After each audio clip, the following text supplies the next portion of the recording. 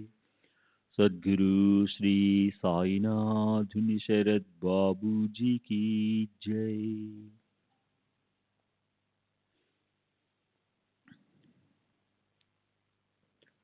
శ్రీ సాయినాథాయ నమః. శ్రీ సాయిబాబా సత్య చరిత్ర 9వ అధ్యాయం. ఆజ్ఞ అవజ్ఞ విఘ్నం భిక్షావృత్తి పంచసునాది పాతక క్షాళనం, అలాగే భక్త తర్కడ్ కథా నిరూపణ. ఇప్పుడు గతంలో చెప్పిన కథానుసంధానం.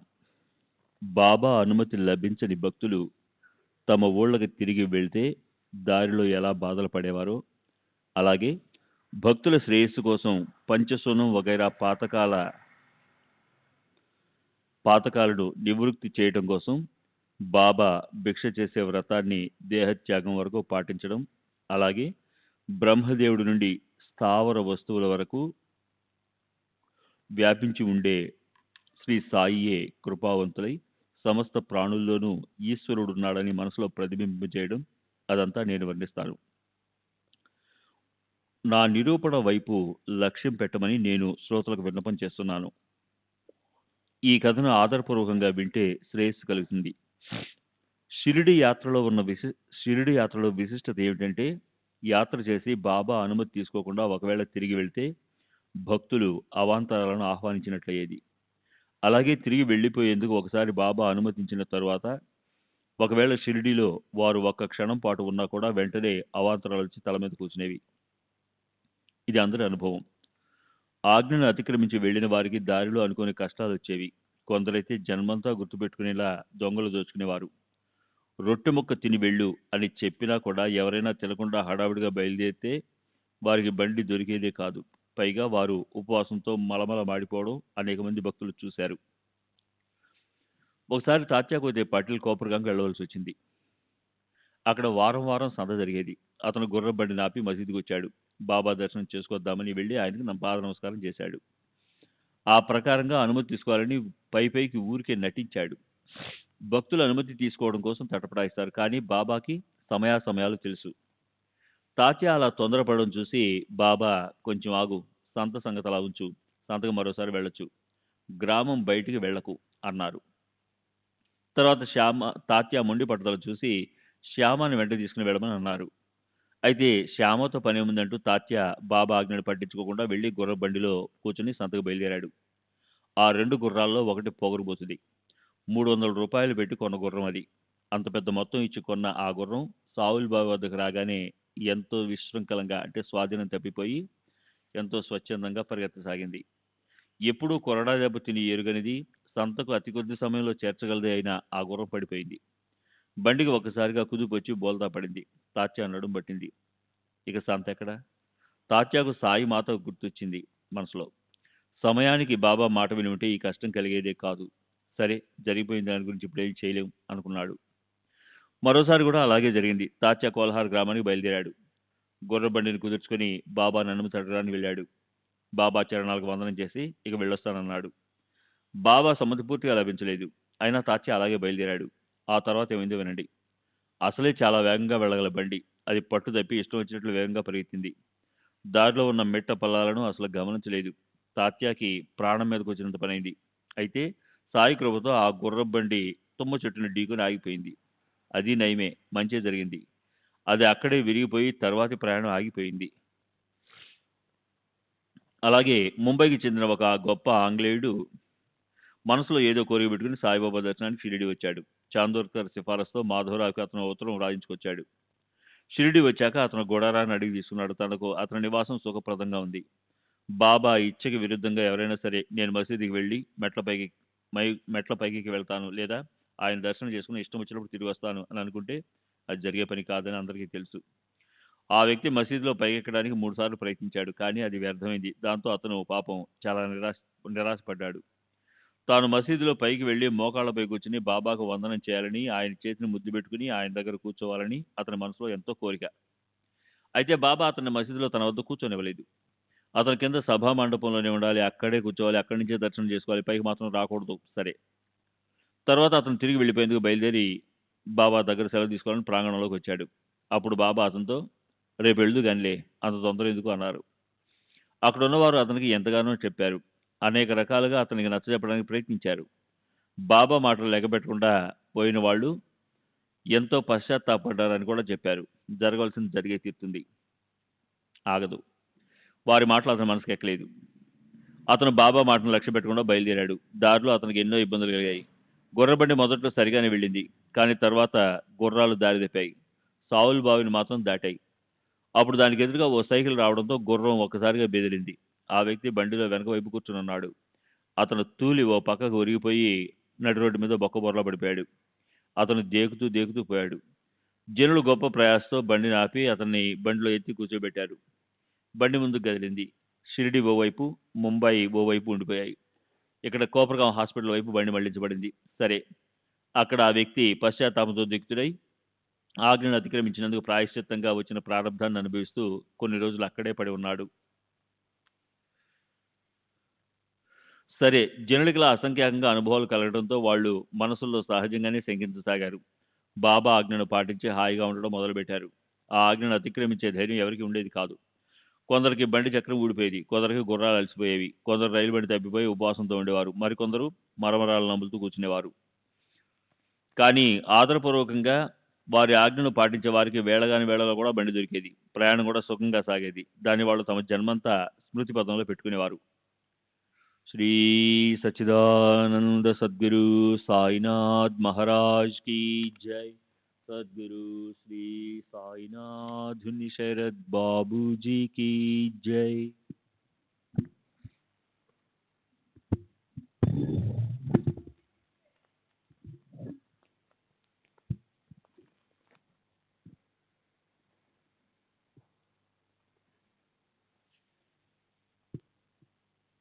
సంవత్సరాల తరబడి భిక్ష యాచించడానికి బాబా ఎందుకు ఇష్టపడుతున్నారు అని ఎవరి మనసులోనైనా శంక కలిగితే ఆ సందేహాన్ని పటాపంచలు చేస్తాను. వినండి. బాబా ఆచరణని, నివాసాన్ని పరిశీలిస్తే ఆయనకు భిక్ష చేయటమే యోగ్యమని తెలుస్తుంది. అలా చేసి లోకులకు గృహస్థాశ్రమ కర్తవ్యాన్ని పాటించడంలోని ఆనందాన్నిచ్చి వారికి శ్రేయస్సును కలిగించేవారు బాబా. తను మన తనాలతో సహా సర్వాన్ని సాయి చరణాల్లో సమర్పించే ఏకనిష్ట భక్తులను సాయిబాబా ఎంతో ఇష్టపడేవారు. గృహస్థుల ఇంట్లో ఉడికించే ఆహారాన్ని ఆ ఇంట్లోని ముఖ్య పురుషుడు, సన్యాసి లేదా బ్రహ్మచారి వీరి ప్రీతి కోసం మొదట అగ్నికి ఆహుతిగా ఇవ్వాల్సి ఉంటుంది. అథవా ప్రత్యక్షంగా అక్కడున్న వారికి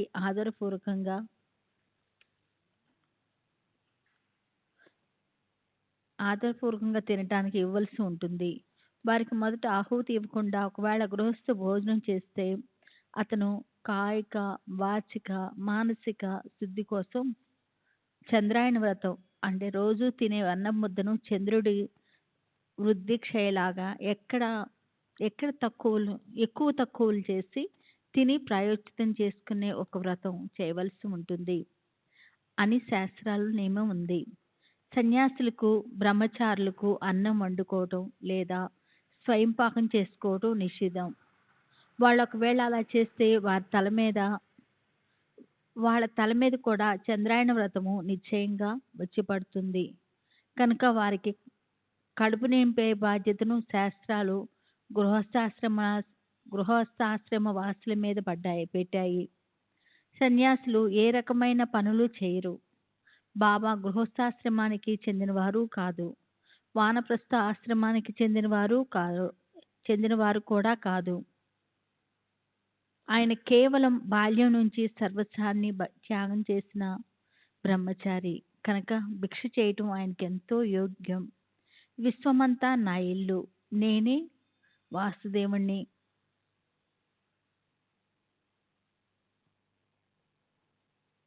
విశ్వంభరుణ్ణి, నేనే అవనాసి పరబ్రహ్మని అన్న ప్రజ్ఞ వండి మనసులో దృఢ నిశ్చయం ఉన్న వారికి, విశ్వమే తన కుటుంబం అని తెలిసిన వారికి భిక్షానం మీద పూర్ణ అధికారం ఉంటుంది.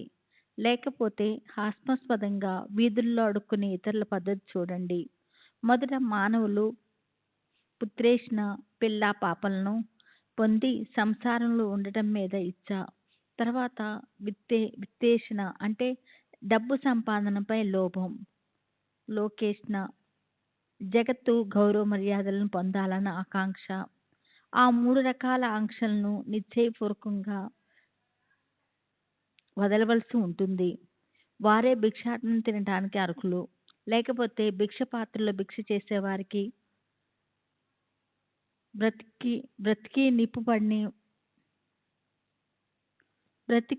నిప్పు పడని అలా వారు బ్రతికి ఉండటం సిగ్గుచేటు అని తుకారాం మహారాజు పాడటం అర్థహీనం, సారహీనం అవుతాయి. సాయి సమర్థులు గొప్ప సిద్ధపురుషులు అన్న విషయం చిన్న పెన్ చిన్న పెద్ద అందరికీ అందరికీ తెలుసు. అయితే మనం సదా సాంసారికమైన ఆశలను, కోరికలను పెనవేసుకొని ఉండటం వల్ల ఆయన అనురాగ అమృతధారలు వర్షించే ఆయన పవిత్ర చరణాల్లో ఆసక్తిని పెట్టుకోవడం లేదు. 5 రకాల మహాయజ్ఞాలు: 1 బ్రహ్మయజ్ఞం అంటే వేద పురాణ పఠనము. 2 దేవయజ్ఞం అంటే స్వహాకారాలతో దేవతలకు ఆహుతి ఇవ్వటం. 3 పితృయజ్ఞం అంటే స్వధాకారాలతో పితరులకి ఆహుతి ఇవ్వటం. 3 భూతయజ్ఞం అంటే భూతాలకు బలిదానాలు, క్రిమి కీటకాల కోసం, పశుపక్షుల కోసం ముద్ద తీసి పెట్టటం. మానుష్య యజ్ఞం అంటే అతిథులకు భోజనం పెట్టటం. ఈ చెయ్యని గృహస్థాశ్రమ మానవుల నింద్య అంటే శాస్త్రాలచే నిషేధించబడ్డ భోజనాన్ని షిరిడీలో సాయిబాబా స్వయంగా పవిత్రం చేయించేవారు. ఆయన ప్రతిరోజు 5 ఏళ్లలో భిక్షకు పోయి వారికి అతిథి యజ్ఞాన్ని గుర్తు చేస్తుండేవారు. ఆ ప్రకారంగా ఆ అదృష్టవంతులైన గృహస్థులు తమ ఇళ్లల్లో కూర్చొని ఆ లాభాన్ని పొందారు. ఆ 5 మహాయజ్ఞాలు చేశాక మిగిలిన అన్నాన్ని తినేవారి పంచాసునం అనే పేరు గల ప్రసిద్ధి చెందిన తెలియకపోవటం వల్ల సంభవించే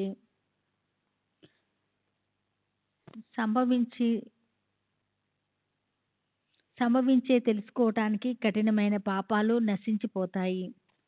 ఖండని అంటే రోట్లో వేసి దంచటము. మల్లి అంటే పొయ్యి అంటించటం. పేషిని తిరగల్లో వేసి విసరటం. ఉదకుంబి అంటే నీరు నింపటము. మార్జని అంటే పేడతో అలకటం అనే ఈ 5 పాతకాలు పంచసూనం అనే పేరుతో ప్రసిద్ధి చెందాయి.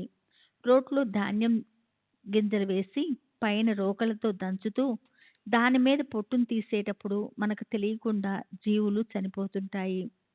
అయితే ఆ ప్రక్రియ చేయకపోతే ధాన్యం ఉడకదు. పంచసూనాల్లో మొదటిది ఖండని అనే పేరు గల పాపం. పొయ్యిలో కట్టెలు మండిస్తుంటే, అన్నం ఉడుకుతుంటే అక్కడ కూడా జీవహత్య జరుగుతుంది. ఆ పాపాలని చుల్లి అంటారు. తిరగలు తీసుకొని ఏదో ఒక ధాన్యాన్ని పిండిగా విసురుతున్నప్పుడు తెలియకుండానే జీవులు నశిస్తాయి. దానికి పేషిని అనే పేరు.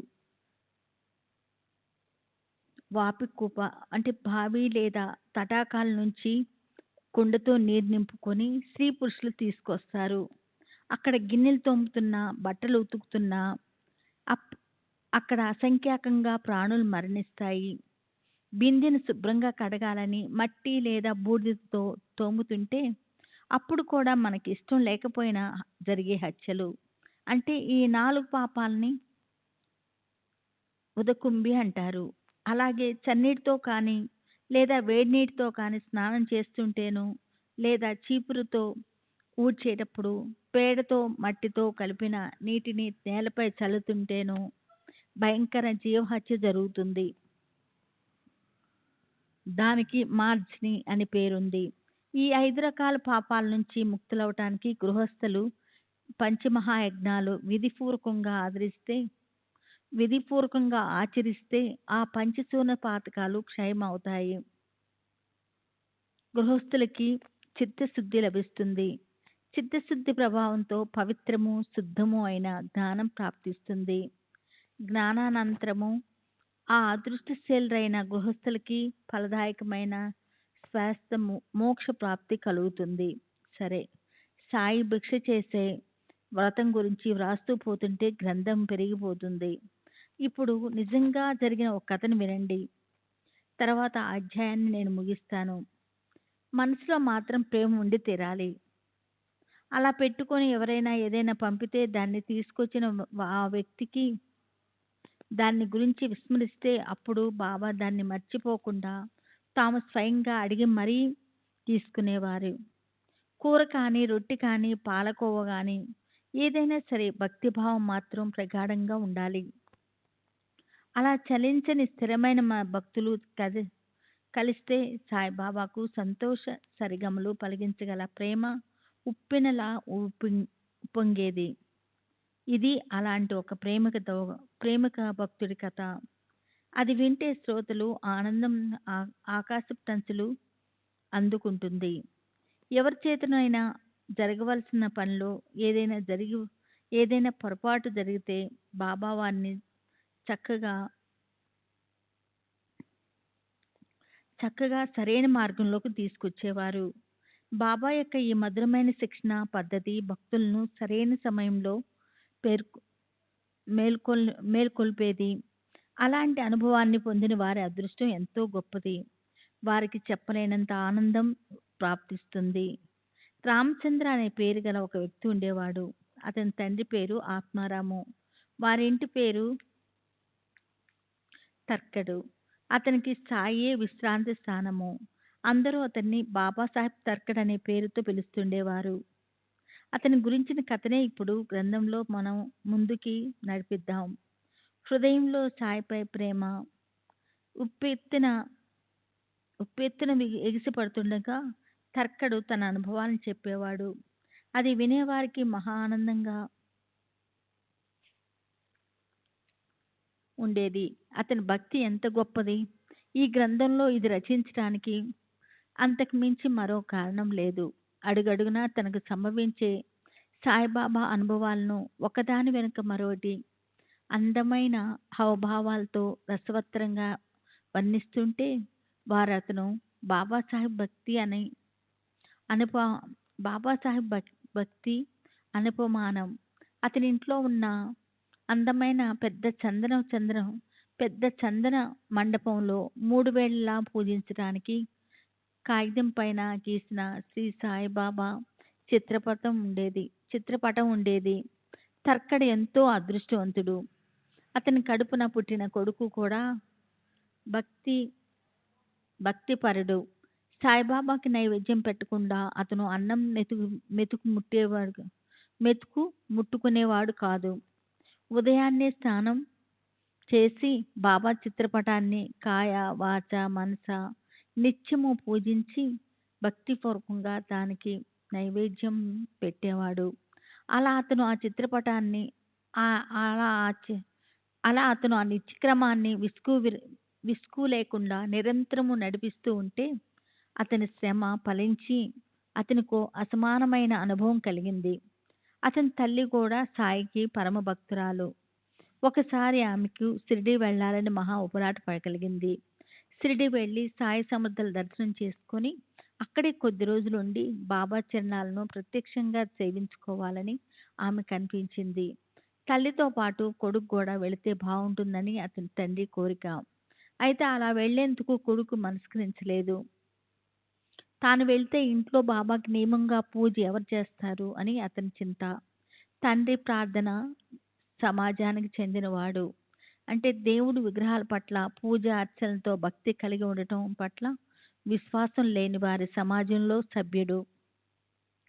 అతనికి విగ్రహాలను పూజించడం అనే శ్రమను కలిగించడం ఏం బాగుంటుంది అన్న చింత కలిగింది అతనికి.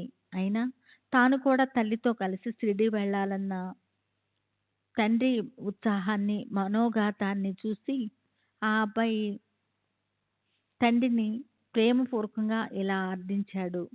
సాయిబాబాకి నైవేద్యం పెట్టకుండా ఇంట్లో ఎవరము అన్నం తినము అని మాట ఇస్తేనే తప్ప నేను షిరిడీకి నిశ్చయంగా వెళ్ళలేను.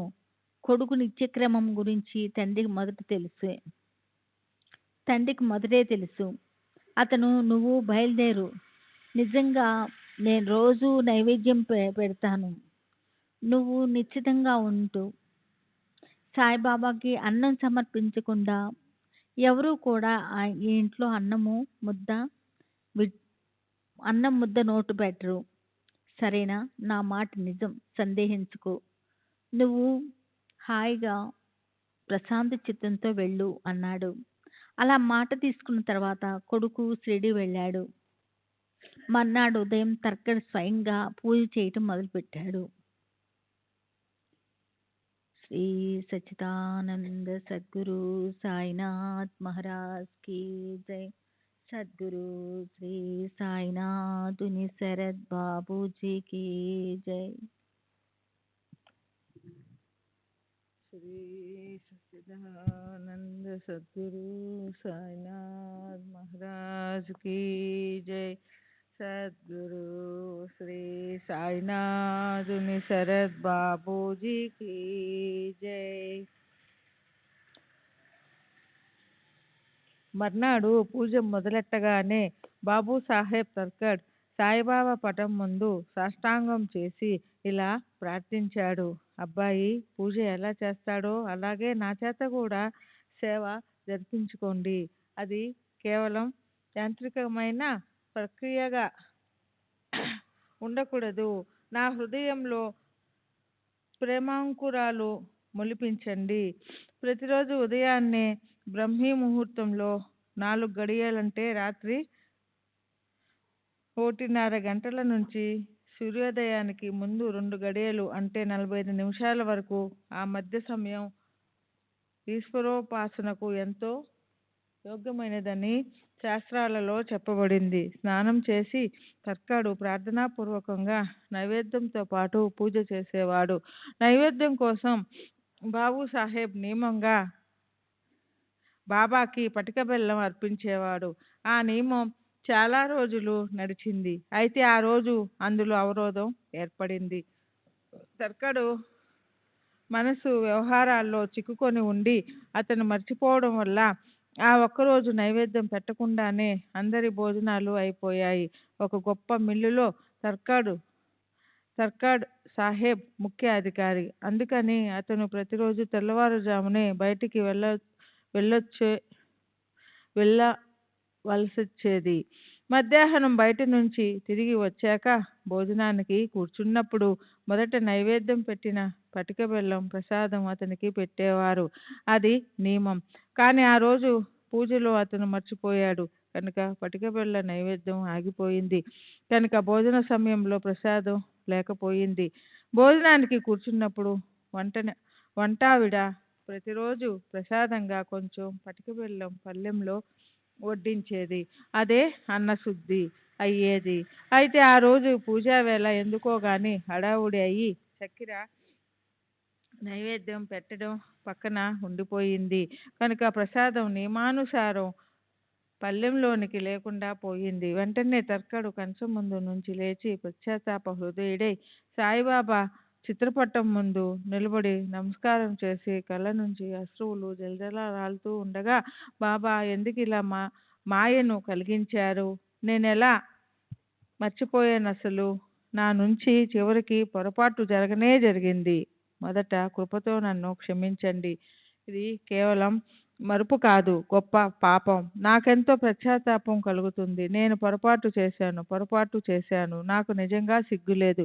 మహారాజా, నాపై కరుణ చూపండి అంటూ తర్కాడు చిత్రపటం ముందు సాష్టాంగపడ్డాడు. అతని అంతఃకరణంలోని దుఃఖంతో గొంతు పూడుకుపోయింది. అతను మళ్ళీ, దయాసాగరా, సాయి మహారాజా, నాపై దయ చూపండి అని ఎంతో నిస్సహాయతతో తర్కాడు తన కొడుక్కి ఉత్తరం రాశాడు. నా వల్ల గొప్ప పొరపాటు జరిగిపోయింది. నన్ను క్షమించమని సాయిబాబాని ప్రార్థించు. అనన్యంగా శరణు వచ్చిన వీడిపై దయచూపమని అడుగు. ఆయన కరుణని యాచించు. ఈ దీనదాసుని కోసం అభయవచనాన్ని అడుగు. బాంద్రాలో జరిగింది ఇది. దానికి 100 క్రోసుల దూరంలో ఉంది షిరిడి. అయినప్పటికీ అక్కడికి వెంటనే కబురు అందింది. అక్కడ బాబా నోటి నుంచి జాలువారిన శబ్దాలను వినండి. భూత భవిష్యత్ వర్తమానాలను తన కనుసన్నల్లో ఉంచుకున్న త్రికాల జ్ఞాని సాయి మహారాజు. ఆయనకు దేశ కాలాలనే అవరోధాలు లేవు. దీనికి ప్రత్యక్ష ప్రమాణం చూడండి. ఇక్కడ షిరిడీలో ఆ అబ్బాయి ఆ రోజు సాయిబాబాకి వందనం చేయడానికి పోయినప్పుడు జరిగిన సంభాషణ శ్రోతలు జాగ్రత్తగా వినండి. అబ్బాయి ఎంతో సంతోషంగా తన తల్లితో కలిసి బాబా చరణాలకు నమస్కరిస్తున్నప్పుడు ఆయన ఆమెను ఉద్దేశించి అన్న మాటలు విని అతనికి ఎంతో ఆశ్చర్యం కలిగింది. ఏం చేయనమ్మా, ప్రతిరోజులాగానే నేను ఈరోజు బాంద్రాకి వెళ్ళాను. కానీ తినడానికి, కనీసం తాగడానికి తాగడానికి గంజి అయినా, అంటే గంజి నూకలన్నీ ఉడకబెట్టి పలుచగా చేసిన ద్రవం లేదు. నేను ఉపవాసంతో తిరిగి రావాల్సి వచ్చింది. స్నేహానుబంధములు ఎలా ఉంటాయో చూడు. తలుపులేసి ఉన్నా నేను మనస్ఫూర్తిగా లోపలికి వెళ్ళాను. నన్నెవరు అడ్డగించగలరు? ఇంట్లో యజమాని కలవలేదు. నా కడుపులో ప్రేగులు ఆకలికి అలమటిస్తున్నాయి. మిట్ట మధ్యాహ్నం అన్నం లేకుండా అలాగే నేను తిరిగి వచ్చేశాను. బాబా అన్న ఆ మాటలు వినగానే ఆ అబ్బాయి తన తండ్రి మతిమరుపు వల్ల బాబాకి నైవేద్యం పెట్టి ఉండడన్న విషయాన్ని వెంటనే గ్రహించాడు. అప్పుడు ఆ అబ్బాయి బాబాకి నన్ను తిరిగి ఇంటికి పంపండి అని విన్నపం చేశాడు. అయితే బాబా అతన్ని పోనీయలేదు. అక్కడే అతని చేత పూజ చేయించి ఆయన దాన్ని స్వీకరించారు. అదే రోజు ఆ అబ్బాయి షిరిడీ నుంచి వివరంగా ఉత్తరం వ్రాసి తండ్రికి పంపాడు. అది చదివినప్పుడు తండ్రి మనసు ద్రవించింది. బాంద్రా నుంచి వ్రాసిన ఉత్తరం కూడా షిరిడీకి చేరుకుంది. ఆ అబ్బాయికి విస్మయం కలిగింది. అతని కళ్ళ నుంచి ఉబికిన అశ్రువులు ప్రవాహంలా బయటికి దూకాయి. చూడండి సాయి లీల ఎలా ఉంటుందో. ప్రేమతో హృదయం ఉవ్వెత్తున ఎగిసి పడకుండా ఎలా ఉంటుంది. ఇది విని అంతఃకరణంలో వింత అలజడి చెలరేగి ద్రవించకుండా ఉండే పాషాణ హృదయం ఎవరుంటారు? ఈ అబ్బాయి తల్లే ఒకసారి షిరిడీలో ఉన్నప్పుడు సాయిబాబా ఆమెపై అనుగ్రహం చూపిన పద్ధతి చాలా విశేషంగా ఉంటుందది వినండి. మధ్యాహ్నం పూట వంటగదిలో కంచంలో భోజనాన్ని వడ్డించి సిద్ధం చేస్తున్నప్పుడు గడపలో ఆకలితో ఉన్న ఓ కుక్క వచ్చి నిలబడింది. ఆ తల్లి కంచంలోని రొట్టెలో ఒక ముక్కని దానికి తినడానికి వేసింది. అప్పుడే బురద ఒడుతూ ఆకలితో పీడించబడే ఓ పంది కూడా అక్కడికి వచ్చింది. ఇదంతా స్వాభావికంగా సహజాది సహజంగా జరిగిపోయింది. ఈ విషయం ఆ తల్లి మనసుకి ఏమాత్రం గుర్తులేదు. అయితే ఆ మధ్యాహ్నం సాయిబాబా తమంత తాము ఆ విషయం ప్రస్తావించారు. మధ్యాహ్నం భోజన సమయం అయ్యాక నియమానుసారం ఆ తల్లి మసీదుకి వచ్చి దూరంగా కూర్చోగానే బాబా ఆమెతో ప్రేమగా ఇలా అన్నారు. అమ్మా, ఈరోజు నువ్వు నాకు భోజనం పెట్టావు. దాంతో నా కడుపు గొంతు వరకు నిండిపోయింది. ఈ ప్రాణం అంత ఆకలితో అలమటించినప్పుడు నువ్వు దాన్ని తృప్తి పరిచావు. ఎప్పుడూ అలాగే చేస్తూ ఉండు. అదే నిజంగా శ్రేయస్కరం. మసీదులో కూర్చున్న నేను అసత్యం చెప్పను. అలా నిజంగా ఎన్నడూ జరగదు. నా దయ ఇలా ఉంటుందని తెలుసుకో. ఆకలి ఉన్న వారికి మొదట రొట్టె ఇవ్వాలి. తర్వాతే తమ కడుపును నింపుకోవాలి. ఇది బాగా మనసులో పెట్టుకో. సాయిబాబా మాట్లాడుతున్న మాటలకు అర్థం ఆ తల్లికి సరిగా తెలియలేదు. ఆమె మనసులో అనుకునింది, ఇలా మాట్లాడడంలో అర్థం ఏమై ఉంటుంది? బాబా మాటలు ఎన్నటికీ పట్టిపోవు. తర్వాత ఆమె గట్టిగా బాబాతో ఇలా అంది. బాబా, నేను మీకెప్పుడు భోజనం పెట్టాను? నేనే ఇతరుల మీద ఆధారపడి ఉన్నాను. వారికి డబ్బిచ్చి వాళ్ళు పెట్టిందేదో తింటున్నాను.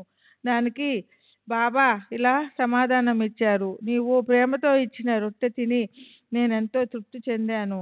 ఇప్పటికీ నాకు త్రేన్పులు వస్తూనే ఉన్నాయి. నీవు భోజనానికి కూర్చున్నప్పుడు ఆకలితో అలమటిస్తూ వాకిట్లోకి అనుకోకుండా వచ్చిన కుక్కని నీవు చూసావు కదా. నాది దానిది ఒకటే ఆత్మ. అలాగే బురదతో ఒళ్ళంతా తడిసిపోయి ఆకలితో వ్యాకులం చెందిన పందిని కూడా నీవు చూశావు. దానిది నాది కూడా ఒకటే ఆత్మ. బాబా అన్న ఈ మాటలు విని ఆమె మనసుకెంతో ఆశ్చర్యం అనిపించింది. ఆమె లోపల ఇలా అనుకునింది, కుక్క, పంది, పిల్లి మొదలైనవి తిరుగుతూ ఉంటాయి.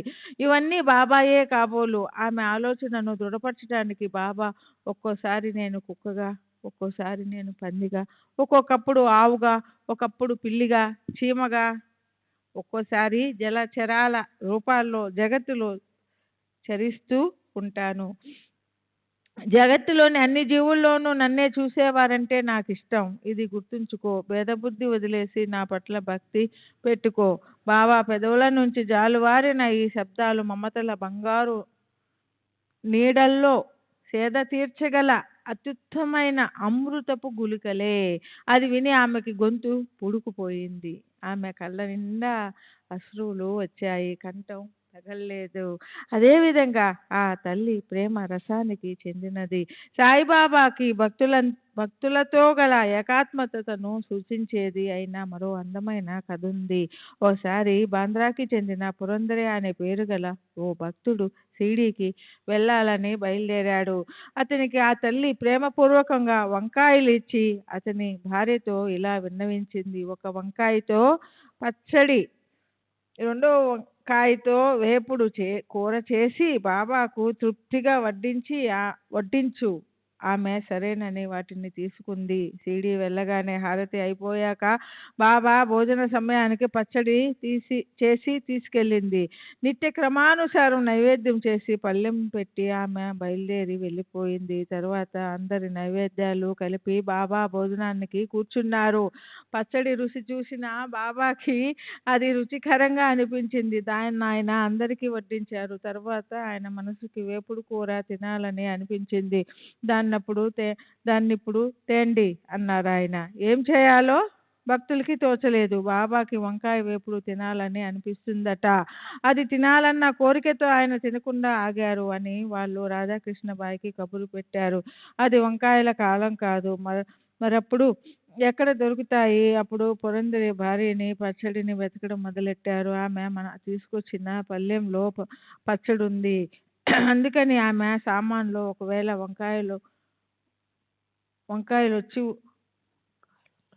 వంకాయలు ఉండొచ్చనిపించింది. అందుకని ఆమెని అడిగినప్పుడు బాబా వంకాయ వేపుడు గురించి అడగడంలోని అంతరార్థం బోధపడింది. బాబా దానికోసం ఇంత ప్రేమ ఎందుకు కనబర్చారో అది కూడా అందరికీ అర్థమైపోయింది. ఆమె ఒక వంకాయతో పచ్చడి అయ్యింది. దాన్ని మధ్యాహ్నం బాబాకి అర్పించాను.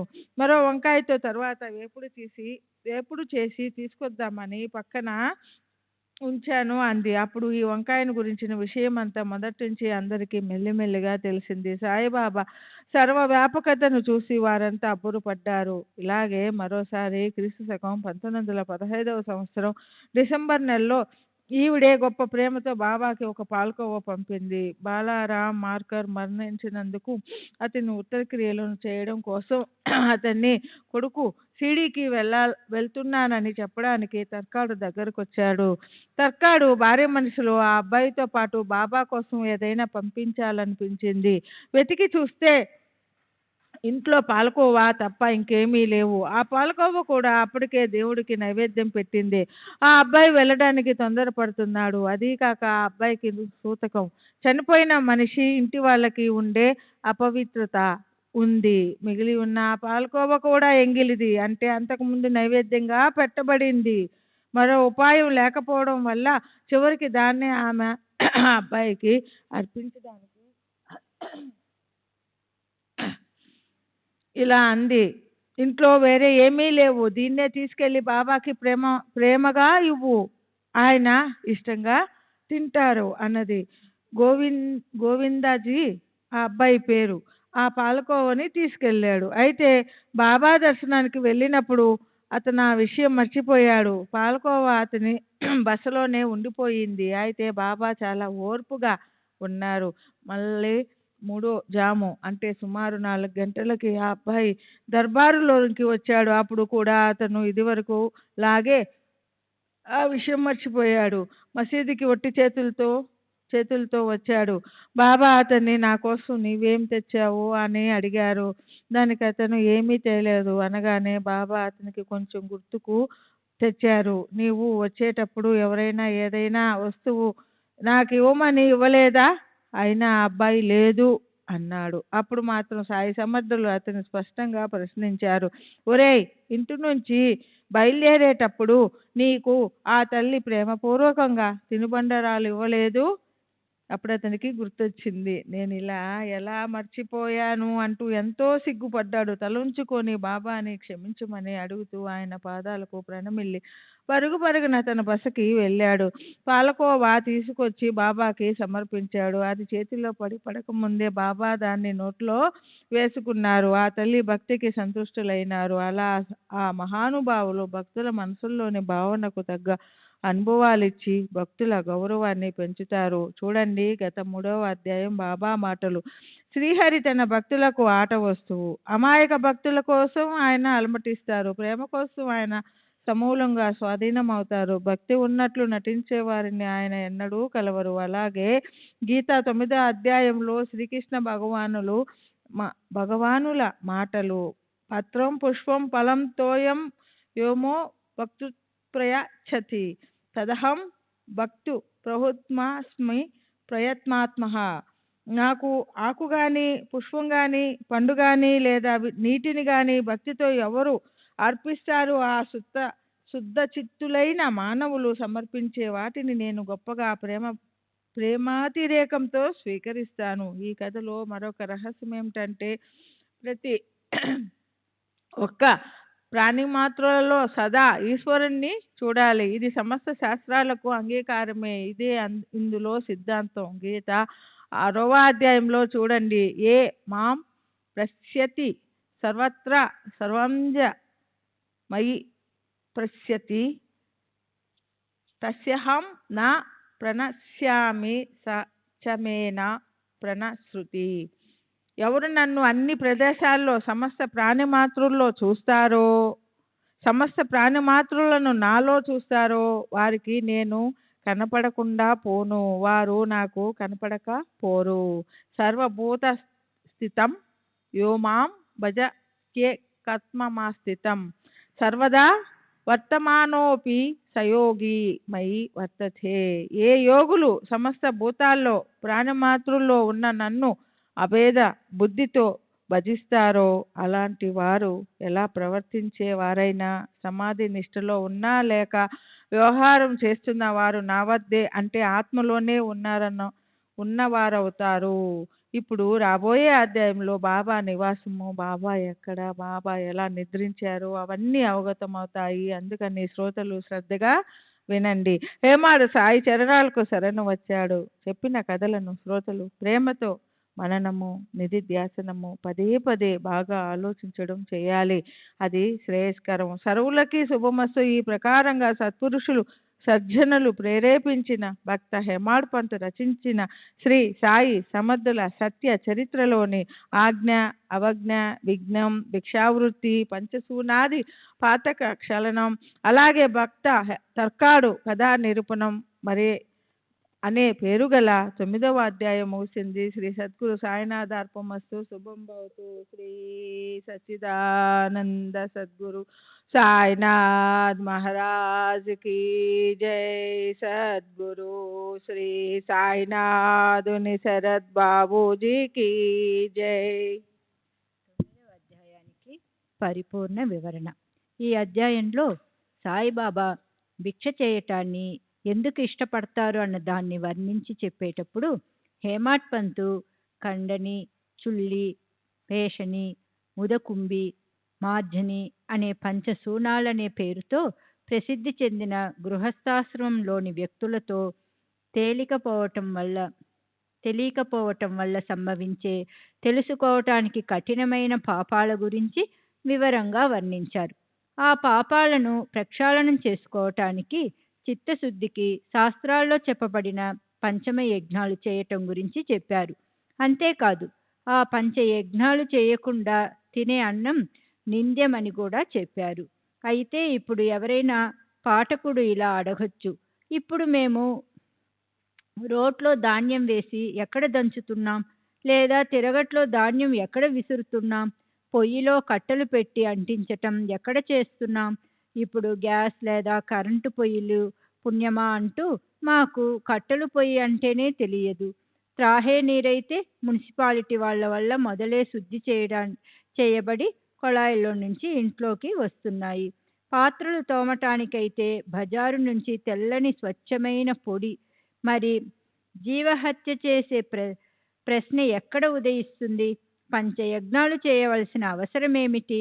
అదీ కాక ఈ పంచయజ్ఞాలనే కఠినమైన విధి క్షణమైన విశ్రాంతి లేకుండా హడావిడిగా ఉరుకులు పరుగులు పెట్టే మాకు సాధ్యమవుతుందా? దేవతలకు, పితరులకు ఆహుతులను అగ్నిలో వేయవలసి ఉంటుంది. ఇది వరకు పొయ్యిలో నిప్పు ఉండేది. ఇప్పుడు అది ఎక్కడి నుంచి తేవాలి? వెలుగుతున్న గ్యాస్ లేదా విద్యుత్ పొయ్యి మీద అన్న ఆహుతి వేస్తే స్టవ్లు ఆరిపోయి శాశ్వతంగా పాడైపోతాయి.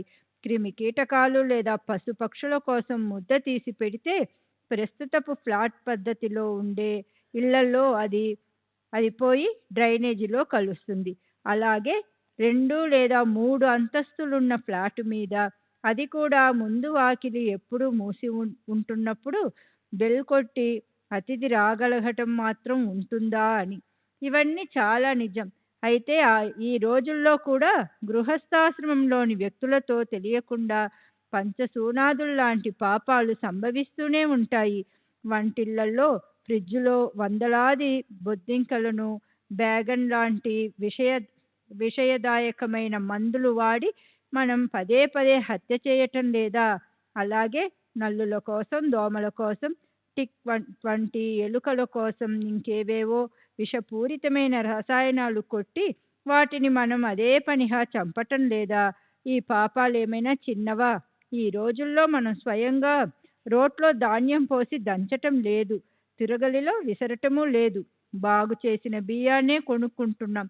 పిండి మిల్లులో తయారు చేయించి తెచ్చుకుంటున్నాం. అయినప్పటికీ ఆ పనుల్లో, ఇతరులతో చేయబడే ఆ పాపాల్లో ఆ పని మన కోసమే అవుతుంది కనుక మనం కూడా భాగస్వాములం కామా? సరే, ఆ ప్రకారంగా కాలాన్ని అనుసరించి పరిస్థితుల్లోనూ జీవన విధానంలోనూ మార్పులొచ్చాయి.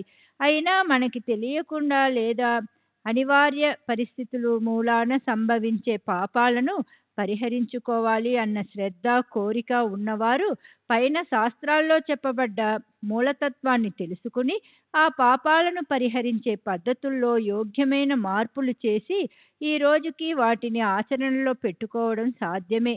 ఉదాహరణకి బ్రహ్మయజ్ఞం అంటే పురాణ గ్రంథాలు చదవటం. దాన్ని మనం రోజు కొద్దో గొప్పో చేయొచ్చు. దేవయజ్ఞం, పితృయజ్ఞం లేదా భూతయజ్ఞం, వీటిలో అగ్నికి ఆహుతి ఇవ్వటం మనకు సాధ్యం కాదు. అయితే దేవతలకి చక్కెర నైవేద్యం, మరణించిన తల్లిదండ్రులకు వారి పుణ్యతిథులు రోజున గుర్తుపెట్టుకుని పేదవారికి అన్నదానం చేయటం, కుక్కలు, పిల్లులు, పిచ్చుకలకి అవకాశం వచ్చినప్పుడు రొట్టె ముక్క పెట్టడం సాధ్యమే. మనుష్య యజ్ఞం అంటే అతిథులకి భోజనం పెట్టడం. ఈ రోజుల్లోనూ మన దగ్గరికి కూడా ఎవరో అతిథులు అనుకోకుండా వస్తారు. అలాంటి సందర్భంలో ఈ పీడాకారం వాడు ఊరికే ఎక్కడి నుంచి వచ్చాడు అని కస్సుబుస్సులు ఆడుకుంటూ గొప్ప ఆనందంతో ప్రేమతో వారికి భోజనం కసుబుస్సులు ఆడకుండా గొప్ప ఆనందంతో ప్రేమతో వారికి భోజనం పెట్టి తృప్తిపరచటం, అదే మనుష్య యజ్ఞం. వచ్చిన వాళ్ళు సాయి భక్తులే అయితే బాబానే వచ్చారు అని భావించి ఆ అతిథికి ఆదర సత్కారాలు చేయాలి. సాయిబాబా స్వయంగా బడే బాబాని అతిథి అంటూ అతను పంక్తిలో కూర్చోకపోతే ఎప్పుడూ భోజనం చేసేవారు కారు. హేమాడ్ పంత్ అంటారు, అతిథిని పూజిస్తే కోరుకున్నవి లభిస్తాయి, దాంతో అరిష్టాలన్నీ నివృత్తి అయిపోతాయి. అలా చేయకపోతే నిశ్చయంగా దోషం ప్రాప్తిస్తుంది. కనుక ఆచారాన్ని పాటించాలి. ఈ విధులన్నింటి వెనుక ఉండే మూలతత్వం అంటే సాయిబాబా 24వ అధ్యాయంలో కీర్తిశేషులు అన్నాసాహెబ్ దాబోల్కర్కి శనగలు గురించి అతన్ని హాస్యం పట్టించి ఒంటరిగా తినటం మంచిది కాదు అని చేసిన ఉపదేశమే. తమ అదృష్టంతో ఏది ప్రాప్తిస్తుందో అందులో కొద్ది భాగం పరమేశ్వరుడికి లేదా ఇతరులకి, పశుపక్షులకి ఇవ్వాలి. అప్పుడే మనం తినాలి లేదా అనుభవించాలి. అలా మన సనాతన ధర్మం మనకి నేర్పించింది. ఈశావాస్య ఉపనిషత్తులో ఇలా చెప్తారు, తేన భుంజితా మాగృతః కస్యః స్విత్ ధనం. పరమేశ్వరుడు సదా మన వద్ద ఉంటాడు. ఆయన్ని గుర్తుపెట్టుకుని ఆయన ఇచ్చిన భోగాలను మానవులు మమకారాన్ని, ఆసక్తిని త్యాగం చేసి అనుభవించాలి. ఆ ధనం లేదా భోగ్య వస్తువులు ఎవరివి అంటే అర్థం ఎవరివి కావని. గీత 3వ అధ్యాయంలో శ్రీకృష్ణ భగవానులు కూడా అదే చెప్పారు. యజ్ఞశిష్టాసిన స్వంతో ముచ్చస్నే సర్వకిల్పిహై భుగ్జితే తమహం పాపాయే పచంత్యామ్యా కారణాత్. యజ్ఞం చేసి శేషించిన భాగాన్ని సేవించే సజ్జనులు సమస్త పాపాల నుండి ముక్తులవుతారు. అయితే అలా కాక ఎవరు కేవలం తమ కోసమే అన్నం వండుకుంటారో ఆ పాపులు పాపాన్నే భక్షిస్తారు. సారాంశం ఏమిటంటే ఎంతగానో లోభత్వంతో ఉండటం లేదా తమ స్వార్థం కోసమే వ్యవహరించటం పాపం. ఈ కాలంలో దానికి ఉదాహరణలు ఇలా: 1. సంసారంలో డబ్బుని సంపాదించటం అవసరమే. ఈనాటి నుండే మహా ఈనాటి ఈనాటి మండే మహాధరల వల్ల రూపాయి విలువ పడిపోతుండడం వల్ల ప్రతివారు కొద్దో గొప్పో మరింతగా డబ్బుని సంపాదించాలి. అయితే దానికోసం కోట్లాది రూపాయలు ఇష్టమొచ్చిన మార్గంలో పోగేయటం.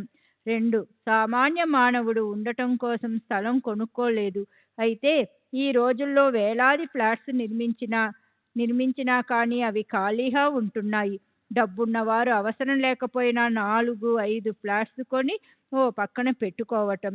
3. పెట్రోలు, వంట నూనెలు లేదా చక్కెర వీటికి బజారులో లోటు వచ్చినట్లు అనిపించినప్పుడు ఆ వస్తువులు కొద్దో గొప్పో సంగ్రహించటం అవసరం. అయితే డబ్బుంది కదా అని తమ వద్ద విపరీతంగా పోగు చేసి ఇతరులకు హాని చేయటం. 4. బస్సు లేదా రైలు బండి పట్టుకోవడానికి క్యూ పద్ధతి పాటించకుండా లేదా తప్పుడు మార్గంలో లోపలికి రావటం. ఇలా ఈ రోజుల్లోని ఉదాహరణలు ఎన్నైనా ఇవ్వవచ్చు. ఈ మానవులంతా గీతలోని 3వ అధ్యాయంలోని 12వ శ్లోకంలో చెప్పబడ్డ విధంగా చోరులే, అంటే స్థేవ ఏవహ కారా. చివరికి చెప్పేదేమిటంటే మొదట నిర్దేశించబడిన పంచయజ్ఞాలు చేయటం రాకపోతే పైన ముఖ్యతత్వం తెలుసుకుని ఆ ప్రకారంగా తమ ఆచరణ పెట్టుకోవాలి. అప్పుడే మనకు శ్రేయస్సు కలుగుతుంది. దానికన్నా ముఖ్యం మనసుకి ఎంతో శాంతి లభిస్తుంది. శ్రీ సచ్చిదానంద సద్గురు సాయినాథ్ మహారాజ్ కీ జై. సద్గురు శ్రీ సాయినాథ్ నిసరత్ బాబూజీ కీ జై.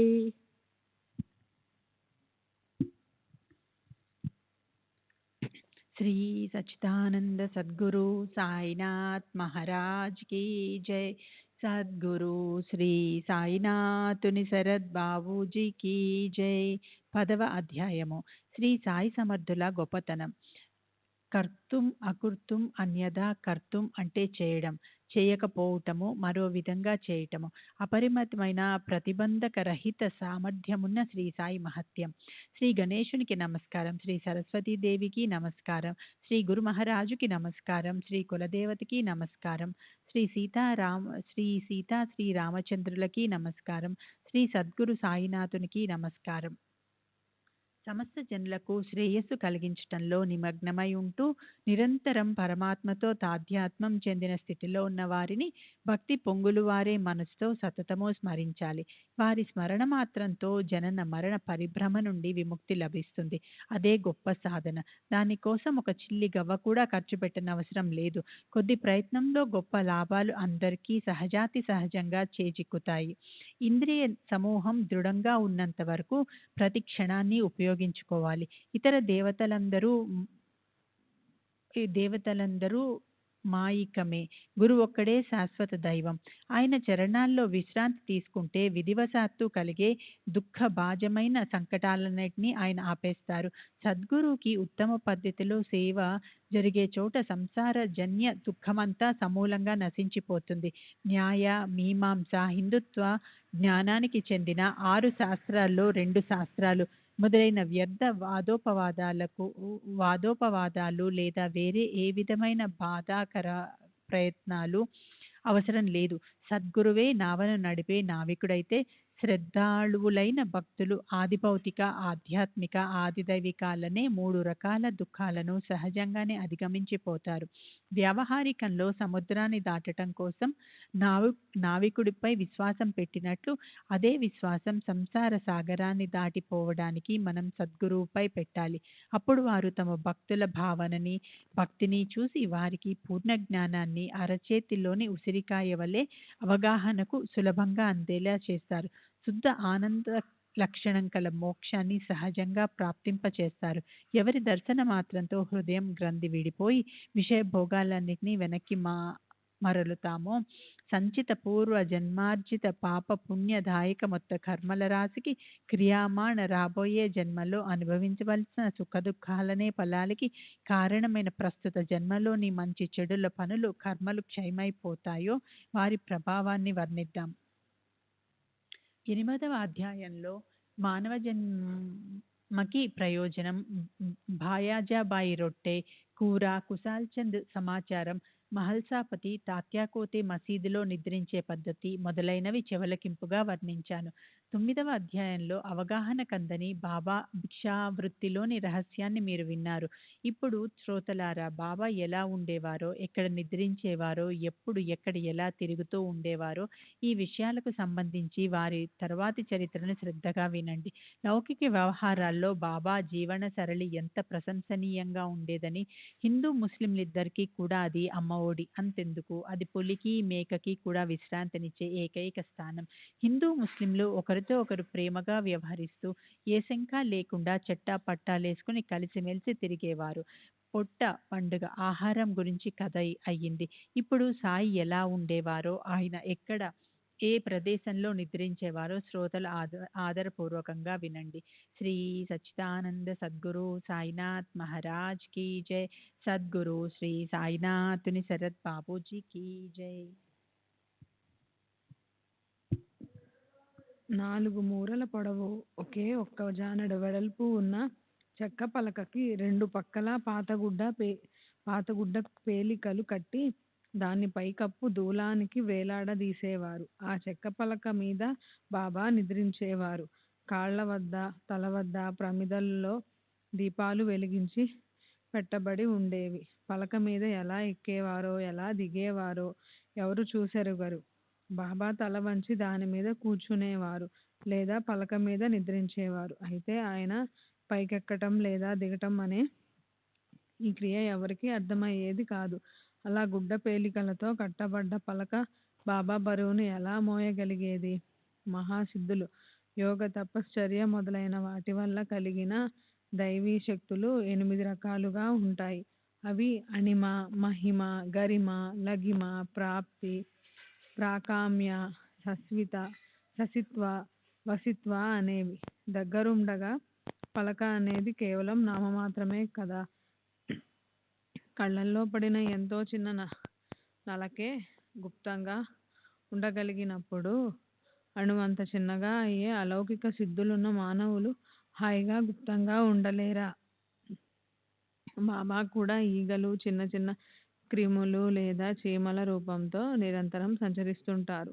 అణిమా సిద్ధి ఎవరింటి దాసి అవుతుందో వారికి దోమ రూపం రావటానికి ఎంత సమయం పడుతుంది? ఎవరు ఆకాశంలోనే ఆధారం లేకుండా మధ్యలోనే ఉండగలరో వారికి చెక్క పలకపై పడుకోవటం అనేది ఓ గొప్ప విషయమా? అణిమ, మహిమ, లగిమ మొదలైన 8 సిద్ధులు కుబేరుడి పద్మ, శంఖ ఇత్యాది 9 నిధులు ఎవరి ఎదుట చేతులు జోడించి నిలబడి ఉంటాయో వారికి పలక కేవలం నిమిత్తమే కదా.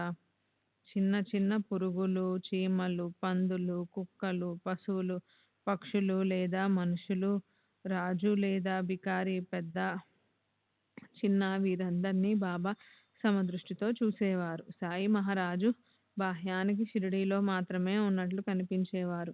ఆయన కేవలం 3.5 మూరల శరీరాకృతితో ఉన్నప్పటికీ అత్యంత శుభప్రదము, పవిత్రము అయిన ఆయన అందరి హృదయాల్లో నివసించేవారు.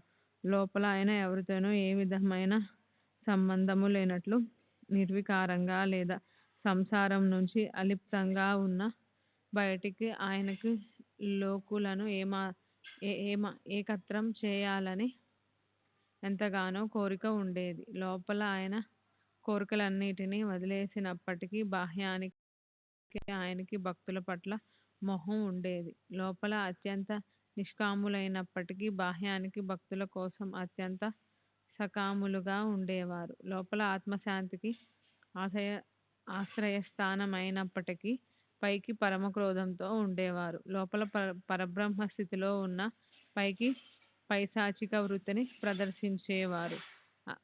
ఆంతర్యంలో అద్వైతం మీద అపారమైన అభిమానం ఉండి ఎక్కడ ఆసక్తి అణువంతైనా లేకపోయినా బాహ్యానికి జగత్తులో సమస్త చిక్కుల్లో చిక్కుకున్నట్లుండేవారు. ఒక్కోసారి పరవళ్ళు తొక్కే ప్రేమ భావంతో చూస్తుండేవారు. మరోసారి రాయి తీసుకొని పరిగెత్తి వచ్చేవారు. కొన్నిసార్లు తిట్లు శాపనార్థాలు పెట్టేవారు. కొన్నిసార్లు చిందులు వేసే ఆనందంతో ఆలింగనం చేసుకునేవారు. కొన్నిసార్లు ఆయన సంపాదించటం, ఉపరతి, విషయాల నుంచి నివృత్తి, తితిక్షణలతో భరించే శక్తి, సహనశీలత, సదా సమాహితులై సమధిస్థ ధ్యానమగ్నత. శ్రీ సచ్చిదానంద సద్గురు సాయినాథ్ మహారాజ్ కీ జై. సద్గురు శ్రీ సాయినాథుని శరద్ బాబూజీ కీ జై.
श्री सच्चिदानंद सद्गुरु साईनाथ महाराज की जय. सद्गुरु श्री साईनाथ शरद बाबू जी की जय. साई रहम नजर करना, बच्चों का पालन करना. साई रहम नजर करना, बच्चों का पालन करना. जाना तुमने जगत पसार, सब ही झूठ जमाना. जाना तुमने जगत पसार, सब ही झूठ जमाना. साई रहम नजर करना, बच्चों का पालन करना. साई रहम नजर करना, बच्चों का पालन करना. मैं अंधा हूँ बंदा आपका, मुझसे पथ दिखलाना. मैं अंधा हूँ बंदा आपका, मुझसे पथ दिखलाना. साई रहम नजर करना, बच्चों का पालन करना. साई रहम नजर करना, बच्चों का पालन करना. दास गणों कहे अब क्या बोलूं, थक गई मेरी रसना. दास गणों कहे अब क्या बोलूं, थक गई मेरी रसना. साई रहम नजर करना, बच्चों का पालन करना. साई रहम नजर करना, बच्चों का पालन करना. रहमो नजर करो अब मोरे साई, तुम बिना नहीं मुझे माँ बाप भाई. नजर करो मैं अंधा हूँ बंदा तुम्हारा, मैं अंधा हूँ बंदा तुम्हारा, मैं ना जानू, मैं ना जानू, मैं ना जानू, अल्लाह इलाही रहमो नज़र करो, रहमो नज़र करो, अबू मोरे साई, तुम बिना नहीं मुझे माँ बाप भाई, रहमो नज़र करो, काली जमाना मैंने गमाया, काली जमाना मैंने गमाया, साथी आखिर का, साथी आखिर का, साथी आखिर का, तुम बिना कोई, रहमो नज़र करो, रहमो नज़र करो, अबू मोरे साई, तुम बिना नहीं मुझे माँ बाप भाई, रहमो नज़र करो, अपने मस्जिद का झाड़ू गड़ो है, अपने मस्जिद का झाड़ू गड़ो है, मालिक हमारे, लिख हमारे, मालिक हमारे, तुम बाबा साई, रहमो नज़र करो, रहमो नज़र करो, अबू मोरे साई, तुम बिना नहीं मुझे माँ बाप भाई, रहमो नज़र करो। श्री सच्चिदानंद सद्गुरु साईनाथ महाराज की जय। सद्गुरु श्री साईनाथ शरद बाबू जी की जय।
श्री सच्चिदानंद सद्गुरु साईनाथ महाराज की जय। सद्गुरु श्री साईनाथुनि शरद बाबू जी की जय।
Baba, Sai Baba, Sai Baba, Sai Baba.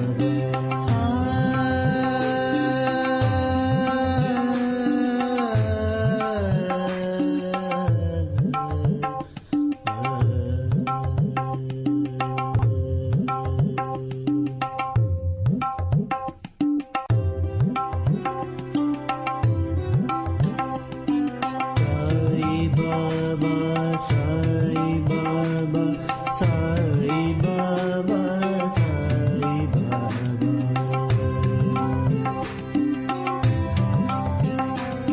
Sai Baba, Sai Baba, Sai Baba, Sai Baba.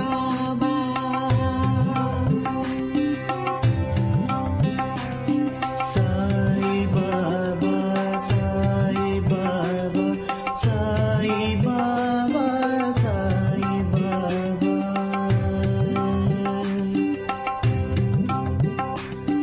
Sai Baba, Sai Baba, Sai Baba, Sai Baba.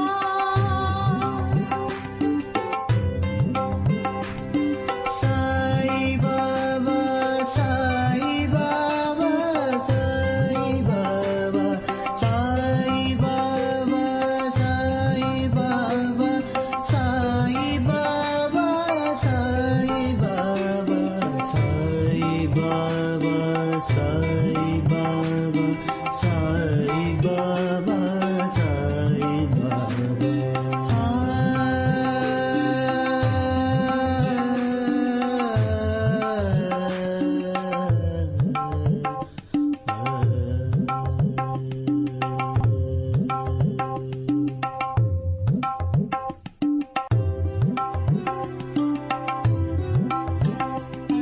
Sai Baba, Sai Baba.